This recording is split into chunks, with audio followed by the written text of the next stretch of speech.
Bismillahirrahmanirrahim. Assalamualaikum warahmatullahi wabarakatuh. Nama saya Muhammad Iza Sutriansyah. Di sini saya akan menjelaskan tentang pasal 70 dan pasal 71 Konvensi Wina tahun 1969. Pasal 70 dan pasal 71 ini termasuk di dalam bagian 5 di konvensi ini tentang konsekuensi dari ketidakabsahan, penghentian atau penangguhan operasi dari suatu perjanjian. Pasal 70 di konvensi ini menjelaskan tentang konsekuensi dari penghentian perjanjian, yang mana apabila terjadi suatu penghentian perjanjian, maka berdasarkan ketentuannya atau sesuai dengan konvensi ini terdapat suatu konsekuensi. Yang pertama, bahwa melepaskan para pihak dari kewajibannya terkait suatu perjanjian. Yang selanjutnya, tidak mempengaruhi hak, kewajiban maupun situasi hukum dari para pihak terkait suatu perjanjian tersebut. Jadi apabila ada penghentian perjanjian,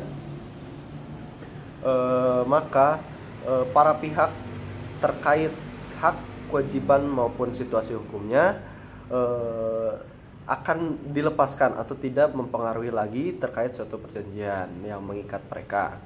Selanjutnya di ayat 2-nya di pasal 70 ini menjelaskan tentang apabila suatu negara menarik diri dari suatu perjanjian multilateral, maka ayat 1 yang telah saya sebutkan tadi berlaku. Nah, itu dia. Pasal 71 menjelaskan tentang konsekuensi dari ketidakabsahan suatu perjanjian yang bertentangan dengan norma hukum internasional yang berlaku. Di ayat 1-nya, perjanjian internasional atau dalam suatu perjanjian tidak dapat berlaku berdasarkan pasal 53. Maka dari itu para pihak harus. Nah, di pasal 53 ini menjelaskan tentang ius cogens atau norma hukum internasional umum.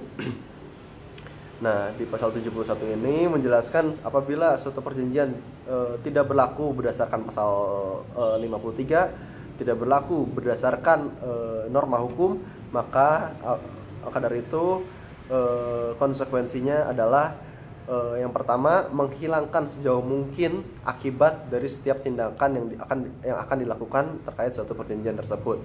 Yang kedua, membawa hubungan timbal balik antara mereka menjadi suatu norma hukum internasional yang umum. Selanjutnya di dalam ayat 2-nya pasal 71 menjelaskan tentang kasus perjanjian yang menjadi atau dalam kasus perjanjian menjadi batal atau berakhir berdasarkan pasal 64 yaitu pengakhiran perjanjian. Pasal 64 ini menjelaskan tentang munculnya ius cogens baru. Penghentian perjanjian berdasarkan pasal 64 ini antara lain menimbulkan konsekuensi. Yang pertama, melepaskan para pihak dari kewajibannya secara lebih lanjut untuk melakukan perjanjian, dan yang kedua, mempengaruhi hak, kewajiban maupun situasi hukum dari para pihak melalui pelaksanaan perjanjian. Tapi apabila hak, kewajiban maupun situasi hukum tersebut tidak bertentangan dengan norma hukum internasional umum, maka hak, kewajiban dan situasi hukum dari para pihak tersebut dapat dilanjutkan. Karena apa? Karena itu tadi tidak bertentangan dengan norma hukum internasional yang umum.